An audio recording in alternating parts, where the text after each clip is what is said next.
Hello guys, welcome back to our YouTube platform. So guys, APPSC Group 2 mains అయిపోయింది. So మనం already కొన్ని key explanations ఇవ్వడం జరిగింది. APPSC కూడా కీని ఇవ్వడం జరిగింది. అయితే చాలామంది స్టూడెంట్స్ నేను ఎప్పుడు చెప్తూ ఉంటాను, ఎగ్జామ్ నుంచి బయటికి వచ్చిన తర్వాత ఒక ఎక్స్పెక్టేషన్ ఉంటుంది, టైం గడుస్తున్న కొద్దీ రియాలిటీ బయటపడుతూ ఉంటుంది. మనం కొన్ని మీమ్స్లో చూస్తాం కదా, ఎక్స్పెక్టేషన్స్ వర్సెస్ రియాలిటీ అని చెప్పి. నాకు గుర్తుంది, నేను 15 నుంచే నాకు కాల్స్ వచ్చాయి మన స్టూడెంట్స్. సార్ ఒకవైపు సంతోషం, అదేం పేపర్ సార్ 256 వస్తున్నాయి, 262 వస్తాయి సార్, 243 వస్తాయి సార్. అంటే ఒక క్షణం షాక్ అయ్యాను, వీళ్ళు ఎలా వస్తాయి అనుకుంటున్నారు, లైక్ నిజంగానే అంత ఈజీ వచ్చిందా అని చెప్పేసి. అఫ్కోర్స్ పాలిటీ వచ్చింది, పాలిటీ చూసిన తర్వాత నమ్మేటట్టే ఉంది, అంత ఈజీగా డెడ్ ఈజీగా వచ్చిందని. కానీ గైస్ మళ్ళీ చెప్తున్నాను, జనరల్గా పేపర్ ఈజీగా వచ్చినప్పుడే సో చాలా కట్ ఆఫ్ ప్రెడిక్టబిలిటీ కష్టం అయిపోతుంది. ఎందుకంటే స్టూడెంట్స్ పేపర్ ఈజీ అంటే చాలామంది అంటున్నారు ఇది APPSC Group 2 స్టాండర్డ్ కాదు, ప్రిలిమ్స్లో భయపెట్టిన తీరు చూసి మెయిన్స్కి ఎంతో భయపడ్డాం. ఎందుకంటే కొంతమంది స్టూడెంట్స్ కరెంట్ అఫైర్స్ గురించి రోజు గంట సేపు డిస్కషన్స్ అంట, SNTకి, ఎకానమీకి, పాలిటీకి. సో డిఫరెంట్ IAS ఇన్స్టిట్యూట్స్కి సంబంధించిన వెబ్సైట్స్ ఓపెన్ చేసుకొని చాలా కింద మీద పడ్డాం sir current affairs. So problem ఏంటంటే మీరు చాలా ఎక్స్పెక్ట్ చేశారు, ఆ ఎక్స్పెక్టేషన్కి ఇంత లెవెల్లో ఉంది. అదేమనిపిస్తుంది అంటే ఈ మాత్రం పేపర్కి ఇన్ని ఇన్స్టిట్యూట్స్కి డబ్బులు కట్టాలా, ఇంత కోచింగ్ తీసుకోవాలా, ఇట్లాంటి పేపర్ ఇస్తే ఇంత చదవడం ఎందుకు, దాని బదులు ఒక 1 మంత్ ముందు చదువుకుంటా. అంటే చదువుకున్న వాళ్ళు అంటారు 1 మంత్ ముందు చదువుకుంటే ఇలాంటి పేపర్ సరిపోతుందని. ఎవరు ఎక్స్పెక్ట్ చేస్తారు అంటే ఇలాంటి పేపర్ వస్తుంది, సో దీనికి 1 మంత్ కూర్చుంటే సరిపోతుంది, కష్టమైన పేపర్ వస్తుంది అంటే everyone will go with some expectations. ప్రతిసారి UPSC ఎలా ఇచ్చినా తిడతారు. సో APPSC కష్టంగా ఇచ్చినప్పుడు ప్రిలిమ్స్ ఇంత కష్టంగా ఇచ్చాడు, నెగిటివ్ మార్క్స్ పేపర్ ఇలా ఇచ్చి ఉండాల్సింది కాదని అన్న వాళ్ళు ఉన్నారు. ఎందుకంటే కట్ ఆఫ్ చాలా తగ్గింది కాబట్టి, నెగిటివ్ మార్క్స్ వల్ల కష్టం అయిపోయింది అది. సో ఇప్పుడు ఇంత ఈజీగా ఇస్తే మరీ ఇంత ఈజీగా ఇచ్చారు. So criticisms are common. So fine, నేను చెప్తున్నాను ఈజీగా వచ్చింది. సో అనుకుంటాం ఇటువంటి పేపర్కి ఇంత ప్రిపరేషన్ అవసరం లేదు, కానీ మన చేతుల్లో లేదు. వాళ్ళు ఇచ్చినప్పుడు మనం యాక్సెప్ట్ చేయాలి. కష్టంగా ఇచ్చినప్పుడు యాక్సెప్ట్ చేస్తాం, పేపర్ని ఈజీగా ఇచ్చినప్పుడు కూడా యాక్సెప్ట్ చేస్తాం. ప్రాబ్లం ఏంటంటే అప్పుడు సీనియర్ ఆస్పిరెంట్స్కి ప్రాబ్లం ఏంది, ఇప్పుడు కూడా ఏంటంటే ఇన్ని నెలల నుంచి ప్రిపేర్ అవుతున్నారు కదా, వాళ్ళు టఫ్నెస్ని బేస్ చేసుకొని ప్రిపేర్ అయ్యారు, ఈజీ థింగ్స్ని నెగ్లెక్ట్ చేశారు. దానివల్ల ఏమైపోయింది, సిల్లీ మిస్టేక్స్ ఎక్కువ చేయడం, తక్కువ మార్కులు రావడం జరిగింది. ఎవరైతే పైనే చదువుకుంటారో వాళ్ళు ఎక్కువ కష్టపడలేదు, పైనే చదువుకున్నారు, క్వశ్చన్ పేపర్ కూడా పైనే ఇచ్చారు, వెరీ మచ్ లిబరల్గా ఇచ్చారు. అప్పుడు వీళ్ళకి యాడెడ్ అడ్వాంటేజ్ అయింది. మళ్ళీ పాపం కొంతమంది సీనియర్ ఆస్పిరెంట్స్ చాలా డిమోటివేట్ అయిపోయారు. ఎందుకంటే కష్టంగా ఇస్తే మేము కష్టంగా ప్రిపేర్ అయ్యాం కాబట్టి మేము యాడెడ్ అడ్వాంటేజ్తో ఉండేవాళ్ళం, ఇంత ఈజీగా ఇచ్చారు అని చెప్పేసి. ఇదొకటి. కొంతమంది స్టూడెంట్స్ అంటుంది ఏంటంటే ఎగ్జామ్ ఎలాగో క్యాన్సిల్ అవుతుంది కదా, క్యాన్సిల్ అవుతుంది కాబట్టి చాలా ఈజీగా ఇచ్చారు అని అంటున్నారు. అంటే జస్ట్ నాకు అనిపించింది చెప్తున్నాను, ఎగ్జామ్ క్యాన్సిల్ అవుతుంది అవ్వదు అని చెప్పి ఈజీ కాదు కదండి. అంటే మనకు ఈ ఫైట్ కానీ ఇవన్నీ చూస్తోంది ఆల్మోస్ట్ ఒక 10 days, లేకపోతే ఇంకా గట్టిగా అనుకుంటే 20 days. ఒక 20 days ముందు ప్రిపేర్ చేసిన ఎగ్జామినేషన్ పేపర్ని కంప్లీట్గా చేంజ్ చేసి చేయడం కష్టం. దానికి కొన్ని రోజుల ముందు నుంచే ప్రిపేర్నెస్ అంతా స్టార్ట్ అవుతుంది. అంటే అప్పటికప్పుడు ఇది ఇంత సీరియస్ అవుతుందని ఎవరు అనుకోలేదు. ఇన్ఫ్యాక్ట్ ఎగ్జామ్ కంటే 2-3 days 5 days ముందు చాలా సీరియస్ అయింది. సో కాబట్టి అంటే ఎగ్జామ్ క్యాన్సిల్ అవుతుంది అని చెప్పి ఈజీగా ఇచ్చారు అన్న వాదన ఏదైతే ఉంటుందో అది లిటరల్లీ కరెక్ట్ కాదు గైస్. అది ఫిక్స్ అయిపోయింది, ఆల్రెడీ ముందు అయిపోయింది. అది ఈజీగా వచ్చినా ఇట్లొచ్చినా they just wanted to give exam in that manner, అలా ఇవ్వాలి అనుకున్నారు. ఇన్ఫాక్ట్ చెప్పాలంటే తెలంగాణలో కూడా Group 2 ఎగ్జామ్ జరిగింది కదా, అందులో కూడా పేపర్ 2 చాలా ఈజీగా వచ్చింది. సో పేపర్ 4 కూడా ఈజీగా వచ్చింది, 1 and 3 కొంచెం యావరేజ్. అంటే ఈజీగా వచ్చిన దానికి మనం ఇంకొక దాంతో కనెక్ట్ చేసి జడ్జి చేయలేము. అది కరెక్ట్ కాదు అని నేను చెప్తున్నాను. ఎగ్జామ్ క్యాన్సిల్ అవ్వచ్చు, బట్ రీజన్ మాత్రం ఇది కాకపోవచ్చు. ఓకేనా? సో అంటే ఎగ్జామ్ క్యాన్సిల్ అవుతుందని పేపర్ ఈజీగా వచ్చింది అంటే అసర్షన్ రీజనింగ్. ఎగ్జామ్ క్యాన్సిల్ అవుతుంది కాబట్టి రీజనింగ్ పేపర్ ఈజీగా ఇచ్చారు, అది కాదు. సో ఆ రెండింటికి కనెక్షన్ లేదు. సో రెండు కరెక్ట్ అవ్వచ్చు, but R is not the correct explanation of A. అది గుర్తుపెట్టుకోండి. పాపం నేను ఆ పాలిటీ మొత్తంలో గందరగోళం క్రియేట్ చేసింది ఈ అసర్షన్ అండ్ రీజనింగే. సో అట్లనే అనుకోండి, ఎగ్జామ్ క్యాన్సల్ అవుతుంది కాబట్టి ఎగ్జామ్ పేపర్ ఈజీగా ఇచ్చారు. అది రెండు పొంతన లేని థింగ్స్. ఓకేనా గైస్? అండ్ ఇంకొకటి, ఎగ్జామినేషన్ అయిపోయిన తర్వాత చాలామంది ఎగ్జామ్ ఉంటుందా ఉండదా, ఇది క్యాన్సిల్ అయిపోతుంది, ఆల్మోస్ట్ నిలవదు, ఇట్లాంటివి మనం చూస్తూ ఉన్నాం నార్మల్గా. దీనికి సంబంధించి కూడా చాలా ఒపీనియన్స్ నాకు కాల్స్తో పాటు ఎగ్జామ్ ఉంటుందా ఉండదా, March 11th జడ్జిమెంట్, ఎందుకంటే గవర్నమెంట్ కూడా అంది కదా. సో March 11th జడ్జిమెంట్ వచ్చిన తర్వాత ఏదో ఒకటి చేద్దాం. March 11th తెలుస్తుంది గైస్. ఎవరైనా నిలుస్తుందా నిలవదా అంటే, నిలుస్తుంది అని చెప్పలేము, నిలవదు అని చెప్పలేము. కోర్టులు చాలా పారామీటర్స్ని దృష్టిలో తీసుకుంటున్నాయి. నిలవకపోతే మళ్ళీ కొత్త నోటిఫికేషన్ వస్తుంది. దాని గురించి మనం ఆలోచించి కంగారు పడాల్సిన అవసరం లేదు. అయితే ఐరనీ ఏంటంటే, నిన్న మనం ఎవరైతే ఎగ్జామ్ ఉండకూడదు, రోస్టర్ మిస్టేక్స్ ఉన్నాయని అన్నారు కదా, ఎవరికైతే ఎక్కువ మార్కులు వచ్చాయో, మంచి మార్కులు వస్తున్నాయో వాళ్ళు సైలెంట్ అయిపోయారు. వీళ్ళు సైలెంట్ అయిపోయేసరికి ఈ వర్గం వాళ్ళకు కోపం, అరే ఎందుకు ఇట్లా ఇది జరుగుతుంది రియాలిటీ. బట్ ఆఫ్ కోర్స్ ఇది మన కంటెక్స్ట్ కాదు, పక్కన పెట్టేద్దాం. ఓకే, సో ఇంకా కట్ ఆఫ్ గురించి క్లియర్గా చూద్దాం. అండ్ గైస్, ఎగ్జామ్ అయిపోయిన తర్వాత మీకు నేను కట్ ఆఫ్ని ప్రెడిక్ట్ చేసే ముందు ఐ జస్ట్ షో యూ. నేను ఎప్పుడు స్టూడెంట్స్తో మాట్లాడి, నేను నా యూట్యూబ్ ఛానల్లో కూడా పోల్ పెట్టాను. అందులో 200+ పెట్టాను, 200 బిలో అని చెప్పి ఒకటి, మిగతావన్నీ 250+ అని పెట్టాను. బేసికల్గా ఏంటంటే 250+ వచ్చిన వాళ్ళు 10%, 250+ వచ్చిన వాళ్ళు 10%. అక్కడ జరిగేది ఏంటంటే, యూట్యూబ్ ఓపెన్ చేస్తారు కదా, పోల్లో పార్టిసిపేట్ చేయాలన్నప్పుడు ఎవరో ఒకరు ఏదో ఒకటి, అంటే ఎవరు ఎంత పెట్టారో చూద్దామన్న క్యూరియాసిటీ, అంటే నేను ఎంత పెడతానో ఫిక్స్ కాదు, అవతల వాళ్ళు ఎంత పెట్టారో తెలుసుకోవాలన్న ఆతృతతో ఏదో ఒక ర్యాండమ్ క్లిక్ చేస్తున్నారు.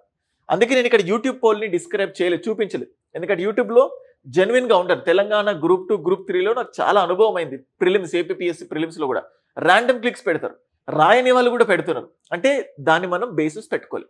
అందుకే నేను పర్సనల్గా దాదాపుగా నా కాంటాక్ట్స్లో 2000 మంది కంటే ఎక్కువ స్టూడెంట్స్ ఉన్నారు. నా పర్సనల్గా కాంటాక్ట్స్లో అందరికీ మెసేజ్ పెట్టాను, 2000+ మెంబర్స్కి. సో చాలా మెసేజెస్ వచ్చినాయి. అవన్నీ పెట్టినా కూడా మీకు యూజ్ కాదు. కొన్ని నేను ప్రూఫ్గా పెట్టడానికి పెట్టాను. చూడండి, సో 160 to 170 సెకండ్ పేపర్ మంచిగా రాయలేదు. So I got 180 Zone 4 male general category అని చెప్పేసి. మళ్ళీ మనం ఇక్కడ చూస్తూ ఉంటే 182, రెండు 182లు వచ్చాయి చూడండి. అండ్ నెక్స్ట్ చూస్తూ ఉంటే paper attempt was all good. So fine, ఇక్కడ 185 మార్క్స్, 185 మార్క్స్ వచ్చాయి. నెక్స్ట్ మళ్ళీ ఇంకొక మార్క్స్ 144 వచ్చాయి. ఇక చూడండి, I got 199 economically weaker section, 199, 180+ వచ్చిన వాళ్ళు చాలా మంది ఇక్కడ కనబడుతున్నారు. 165, మళ్ళీ 175 to 180 వస్తున్నాయి. సో చూడండి, 184 300కి పేపర్ 1. అయితే ఇక్కడ చూడండి, హ్యాపీగా ఫీల్ అవ్వచ్చా? మీకు జగదీష్ సార్కి థ్యాంక్ యూ సో మచ్. ఇంకా నేను చెప్తాను, మీకు జస్ట్ చూపిస్తున్నాను ఎలా ఉంది ఏంటి అని. పేపర్ ఈజీగా లేదు, అలానే టఫ్గా లేదు. మార్నింగ్ ఆఫ్టర్నూన్ నాకు 100 వస్తున్నాయి. నాకు ఎక్కువ అటెంప్ట్ చేయలేదు సార్ నెగిటివ్ మార్క్స్తో అని చెప్పేసి. అండ్ నెక్స్ట్ చూస్తుంటే 213 మార్క్స్. ఇది ఇంకొకటి మీరు చూడొచ్చు, యాక్చువల్గా 213 మార్క్స్ వచ్చినాయి, 213, కానీ 87 రాంగ్ అయిపోయాయి. సో ఫైనల్ ఆస్పెక్ట్స్ దగ్గరకు వచ్చేసరికి 184, 213 వస్తాయి అనుకున్న వాళ్ళకి 184 వచ్చేస్తున్నాయి. సో మళ్ళీ ఇక్కడ చూడండి, 47, 107 అంటే ఆల్మోస్ట్ 154 వేసుకోండి. మళ్ళీ ఇక్కడ 120, ఇక్కడ మీకు చూస్తే సో అంటే కీ చూసిన తర్వాత 120 అటెంప్ట్ చేస్తే 71 మార్క్స్ వచ్చాయి అని చెప్పి చెప్తున్నారు. సో ఇవి కొన్ని థింగ్స్, ఇంకా నంబర్ ఆఫ్ థింగ్స్ ఉన్నాయి, మీకు పెట్టినా కూడా అది యూజ్లెస్. ఇంతమందితో ఇంటరాక్ట్ అయ్యాను, వాళ్ళ నుంచి ఒపీనియన్స్ తీసుకున్న తర్వాతనే, ఎందుకంటే పర్సనల్గా పెడుతున్నారు కాబట్టి వాళ్ళు డెఫినెట్గా సీరియస్గానే మెసేజ్ పెడతారు.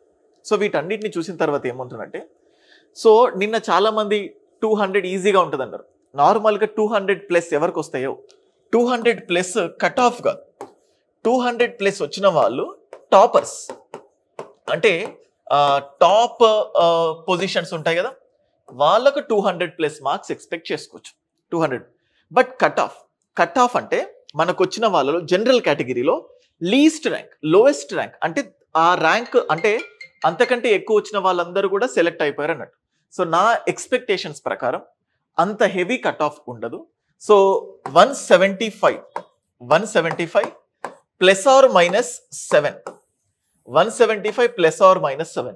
ఇది నేను ఇంతమంది స్టూడెంట్స్తో మాట్లాడిన తర్వాత, నేను అనలైజ్ చేసిన తర్వాత వచ్చిన కట్ ఆఫ్. మనం ఇప్పుడు చూస్తే నేను నిన్న పెట్టిన యూట్యూబ్ పోల్లో 75%, ఆల్మోస్ట్ 70% బిలో 200 మార్క్స్ అని చెప్పి పెట్టారు. మనకు రాసిన 92,000లో కూడా ఐ థింక్ ఆల్మోస్ట్ 79,500 మెంబర్స్ రాసినట్టున్నారు 2 పేపర్లు. 79,500. సో అందులో జస్ట్ 1% తీసుకున్న 799. సో 1 to 2% మాత్రమే సెలెక్ట్ అయ్యేది. సో 1:2 పిలుస్తారు సర్టిఫికేట్ వెరిఫికేషన్స్ కి, ఇవన్నీ చూస్తున్నాము. బట్ వీటన్నిటిని పారామీటర్స్ ని బేస్ చేసుకొని పేపర్ యొక్క టఫ్నెస్, ఈ 175 కూడా బేసికల్ గా 55 to 60% ఉంటుంది కట్ ఆఫ్. ఫైనల్ సెలెక్షన్ లో కూడా చాలా వాటిలో పేపర్ ఈజీగా వచ్చి నెగిటివ్ మార్క్స్, ముఖ్యంగా ఇంతకు ముందు చెప్తున్నాను, కొంతమంది మార్క్స్ పెట్టారు, వాళ్ళు క్వశ్చన్ పేపర్స్ చూసుకొని రాంగ్స్ తీసేస్తున్నారు కానీ నెగిటివ్ మార్క్స్ తీయట్లేదు. 100లో 20 రాంగ్ అయ్యాయి అనుకోండి, 100 - 20 80 మార్క్స్ అని చెప్పి చెప్తున్నారు. మరి 100 - 20 80 ఓకే, మరి 20కి మైనస్ మార్క్స్ ఉంటాయి కదా, వాటిని తీసేయాలి కదా. సో ఈ విధంగా క్యాలిక్యులేషన్స్ తప్పేట్ చేయడం కానీ ఇటువంటివన్నీ చేయడం వల్ల సో కట్ ఆఫ్ కొన్నిసార్లు పెరుగుతోంది. బట్ వర్స్ట్ కేసులో 175 + 7కి వెళ్ళొచ్చు వర్స్ట్ కేసులో. బట్ 175 ± 7 ఇది కూడా నేను చెప్తోంది జనరల్ కేటగిరీ. జనరల్ కేటగిరీకి 175 ± 7 వర్స్ట్ కేసులో. సో మన అంటే 175 ± 7 వచ్చిన వాళ్ళందరినీ కూడా ఖచ్చితంగా పిలుపు వస్తుంది, వాళ్ళని పిలవడానికి ఛాన్సెస్ ఉంటాయి.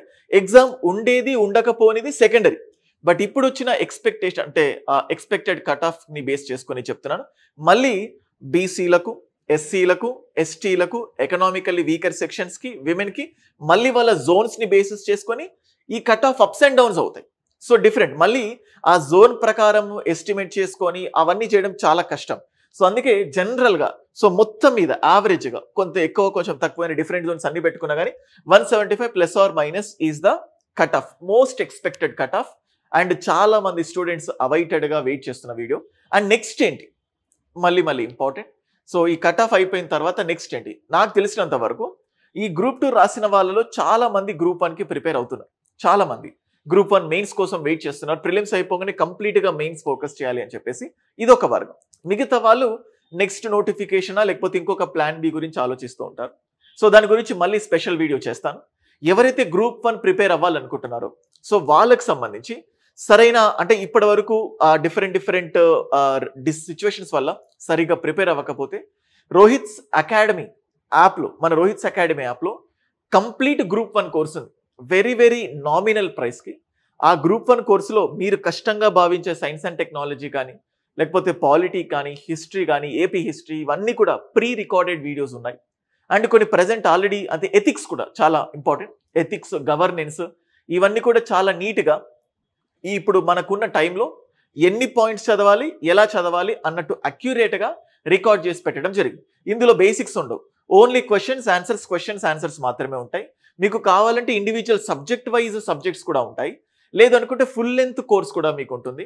సో గ్రూప్ 1కి ప్రిపేర్ అవ్వాలనుకున్న వాళ్ళకు మెంటార్షిప్ అంటే ఆ కోర్స్ తీసుకున్న వాళ్ళకి ఫ్రీగా మెంటార్షిప్ ఉంటుంది, ఫ్రీగా మోడల్ క్వశ్చన్స్ వస్తాయి, క్వశ్చన్స్ ఆన్సర్స్ కూడా ఫ్రీగా ఉంటాయి. సో ఇంకేదైనా గ్రూప్ 1కి సంబంధించి మీరు అడగాలనుకుంటే 9110556858 this is my WhatsApp number. నాకు మెసేజ్ పెట్టండి. ద బెస్ట్ గ్రూప్ 1 గైడెన్స్ ఇవ్వడానికి మేము ఎప్పుడు ముందుంటాము. ఇంకేదైనా డౌట్స్ ఉంటే కింద కమెంట్ సెక్షన్లో తెలియజేయండి. అండ్ కట్ ఆఫ్, కొంతమంది అంత సీన్ లేదు 200 ఈజీగా ఉంటుంది అనుకునే వాళ్ళు ఉంటారు. గైస్ అది కూడా ఉండొచ్చు. ఇంత సీన్ లేదు ఇంకా తక్కువ ఉంటుంది అనుకునే వాళ్ళు కూడా ఉంటారు. ఇది నా ఎక్స్పెక్టేషన్స్. కేకే సర్వే గుర్తుంది కదా, మన ఆంధ్రప్రదేశ్లో కరెక్ట్గా ప్రెడిక్ట్ చేసింది. కానీ అదే కేకే సర్వే వేరే ప్లేసెస్లో ఓడిపోయింది, అంటే ఢిల్లీలో చెప్పలేకపోయింది. ఇవన్నీ కూడా ఒక సర్వే టైప్. సో ఒక శాంపుల్ కలెక్షన్ ఎలా ఉందో, నువ్వు మంచి శాంపుల్ కలెక్షన్ చేస్తే ఎఫెక్టివిటీ రావడానికి ఛాన్సెస్ ఉంది. నువ్వు రాంగ్ శాంపుల్ని పట్టుకుంటే రాంగ్ ప్రిడిక్షన్స్ ఉంటాయి. నేను 2000 మందికి పైగా మెసేజ్లు పెట్టి అందులో ఆల్మోస్ట్ 200కు పైగా మెసేజెస్ నేను రిసీవ్ చేసుకున్నాను. ఐ డూ హ్యావ్, మీ అందరికి తెలుసు, వీడియో చూసే వాళ్ళకి తెలుస్తుంది, మీకు మెసేజెస్ వచ్చాయి కట్ ఆఫ్ చెప్తాను అని. సో అన్ని శాంపుల్స్ కలెక్షన్ చేసుకొని మీకు ఆ ప్రూఫ్స్ కూడా బోర్డు మీద చెప్పాను. అందుకే 175 ± 7 ఈజ్ ద ±10 కూడా చెప్పట్లేదు, ±7. ఇంతకంటే ఎక్కువ ఉన్న వాళ్ళు బిందాస్గా ఉండండి. ఓకే, ఇంకేదైనా మళ్ళీ నెక్స్ట్ వీడియోలో చూద్దాం. That's it. Thank you guys.